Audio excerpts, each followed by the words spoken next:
Hi, family. It's your girl Linda with tea time today. Let's get into the tea first. My tea today is green tea. It is an orange passionate fruit jasmine. Um, let's see how this tea tastes.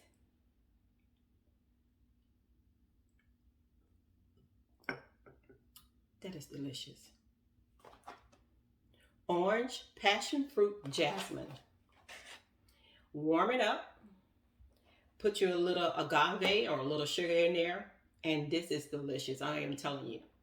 Okay, today's tea time is going to be about when Snuggles was stolen.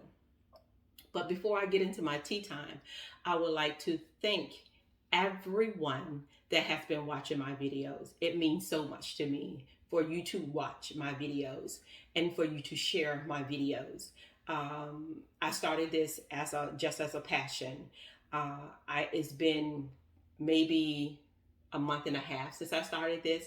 I don't have a lot of subscribers, but I do have 20 plus. Yay for me. And you, thank you, because you're putting me out there. So I am asking you, if you are seeing this video, please subscribe, like, and give me a few comments. I want to know. I want to know what your opinion is about my little tea time that I'm about to tell you. And maybe you can have a little advice for people, young families, young mothers of young kids. Um, and you can give them some advice about what I'm about to tell you about my tea time. In a minute, this is the life of a fisherman wife. So I'll give you a little update.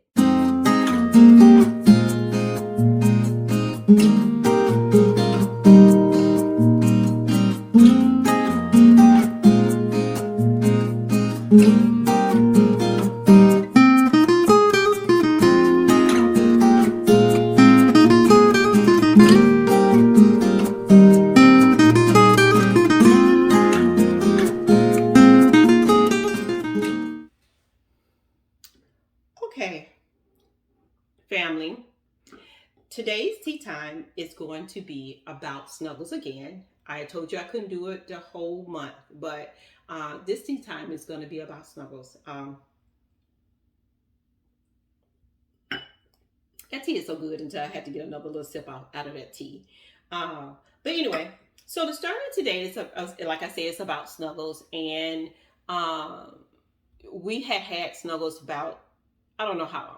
I'm not going to estimate what time we had her. But anyway, so it was on a Saturday or Sunday. I know it was the weekend, and I had to go to work. And Snuggles like to sunbathe, as all animals do. They like to go outside in the sun, and they like to lay out in the sun. So I had her leash on, and I attached her to the porch on her leash, so she couldn't go anywhere without somebody taking the leash off or untying the leash on the porch. So I left and went to work, and I'm pretty sure, I told my family that I was going to work and that Snuggle was outside, and give her a few minutes and bring her in. Well, when I came home, I noticed the leash was gone off the porch. Normally they leave the leash on the porch. I am the one that have to bring the leash in the house. So I'm like, this is odd. The leash is gone. So I came in the house. Snuggles didn't greet me at the door. And I'm like, where's Snuggles? Everybody else in the house like, I don't know. I don't know. So I said, Snuggles is gone. Snuggles is not here.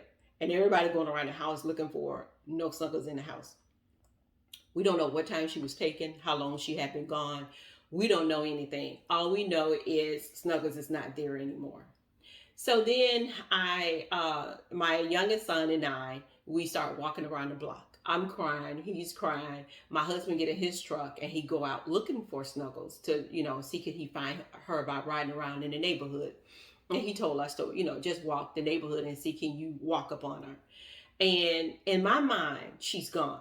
We're not going to be able to find her again. That's where my mind went. We're not going to find her again. How am I going to break this to my son who is walking with me, boo-hooing his little butt off? And so I started to pray.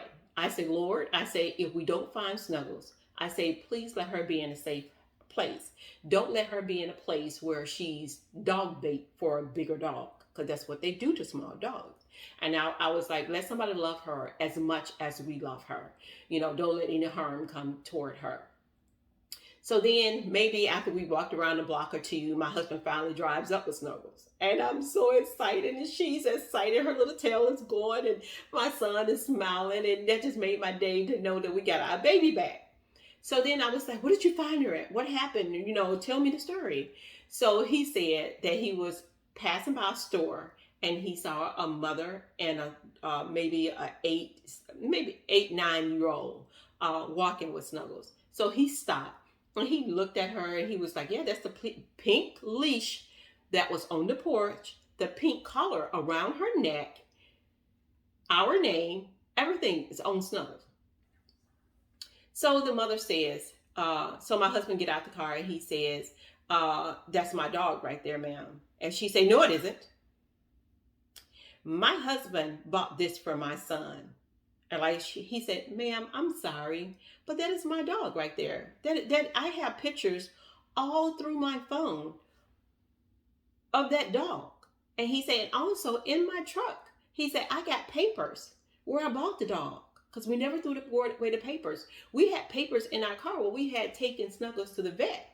And he said, this lady just stood on his toes, telling him, no, this is my dog. This is my husband bought this for my son. No, that he didn't. And so she just keep arguing with my husband about this is her dog.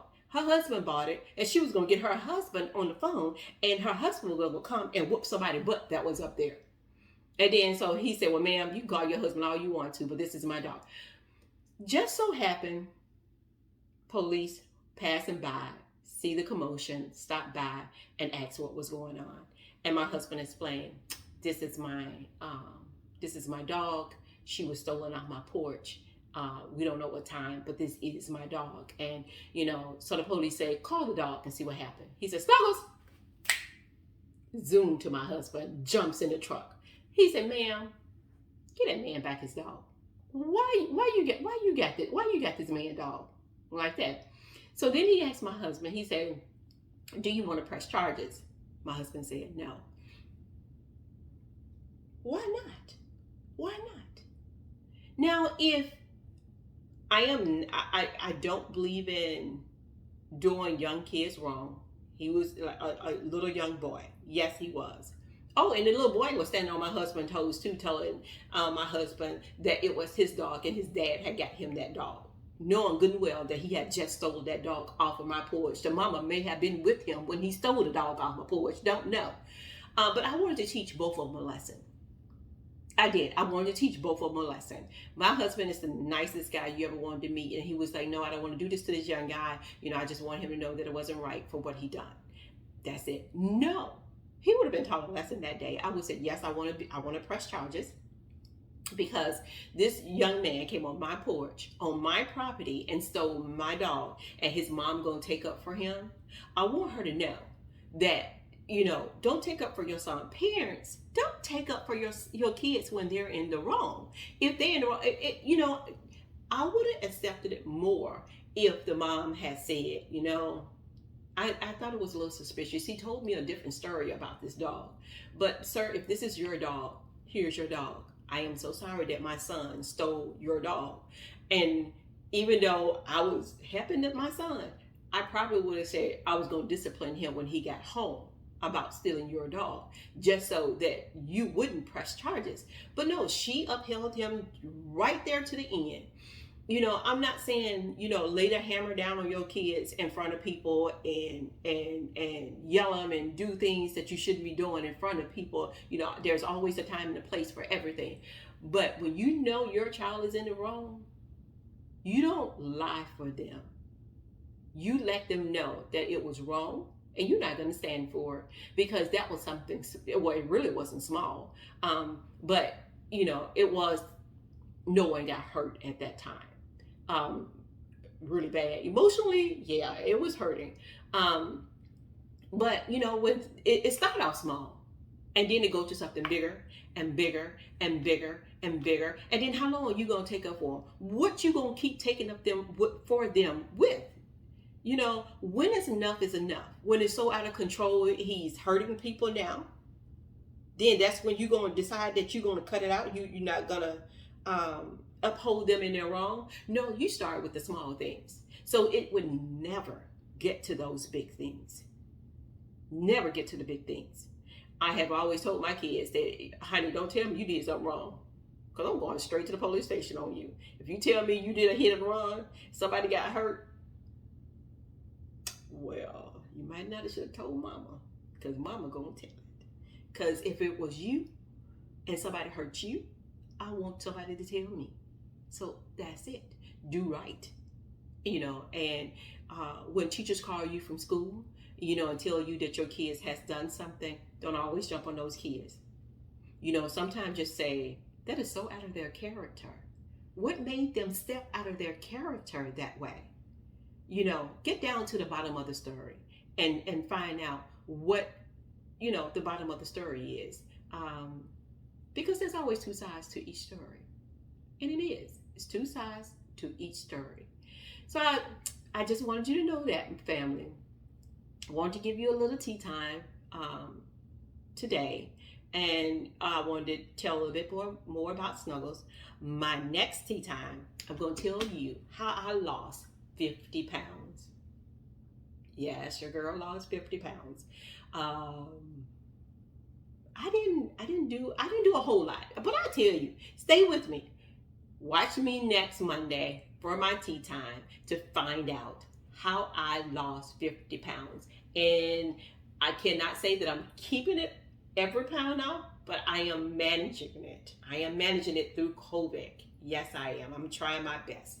So this is the life of a fisherman's wife that, you know, want to tell you to stop upholding your kids in their wrong. But as I always say, make your tomorrow better than your today. See you until next time, family.